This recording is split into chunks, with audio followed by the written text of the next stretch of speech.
Indeks Kebebasan Pers 2020 memprediksi 10 tahun mendatang akan jadi masa penting bagi praktik jurnalistik.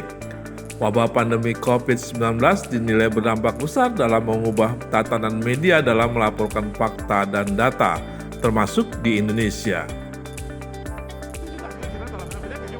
Pandemi virus corona jadi pemantik makin terkekangnya kebebasan pers di dunia.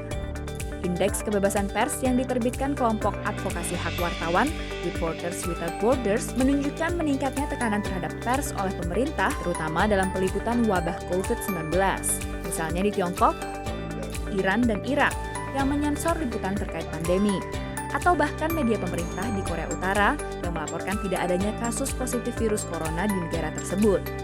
Some of the states that were already cracking down on press freedom have accelerated those crackdowns now, and others, and actually some of the same states, are targeting journalists who are trying to report the truth about what's happening in their countries and retaliating against those who do. Now we can see that actually the absence of press freedom or severe restrictions on it can have at times deadly consequences.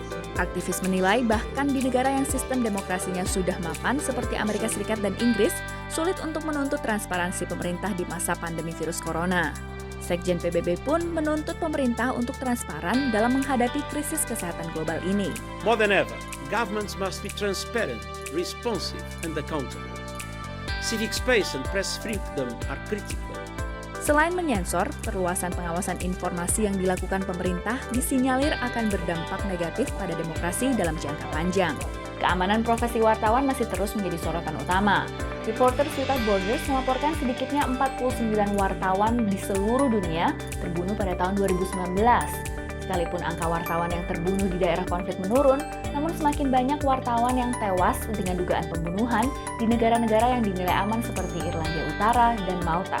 Indonesia menduduki posisi ke-119 dari 180 negara dalam Indeks Kebebasan Pers. Naik 5 peringkat dari tahun lalu, namun masih menempatkan pers Indonesia dalam kategori rentan persekusi. Saat ini kebebasan pers di Indonesia sedang mendapat ujian yang sangat besar. Revisi Undang-Undang Kitab KUHP misalnya itu memuat pasal-pasal yang bisa membelenggu pers, misalnya penghinaan terhadap kepala negara dan seterusnya.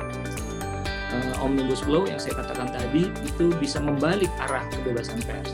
Perkembangan dari media sosial juga bisa membuat arah kebebasan pers itu menjadi berputar atau berbalik. Pandemi virus corona juga mengubah praktik jurnalistik di Indonesia. Tidak semua pemerintah berhasil mengkonsolidasi data-data sehingga diperoleh satu informasi yang akurat. Nah, di sini kerja wartawan menurut saya menjadi double. Dia harus bekerja untuk melakukan verifikasi atas informasi-informasi yang muncul tadi. Tapi pada saat yang sama dia juga berhadapan sama problem-problem di dalam dirinya sendiri soal keamanan, soal masa depan, dan seterusnya.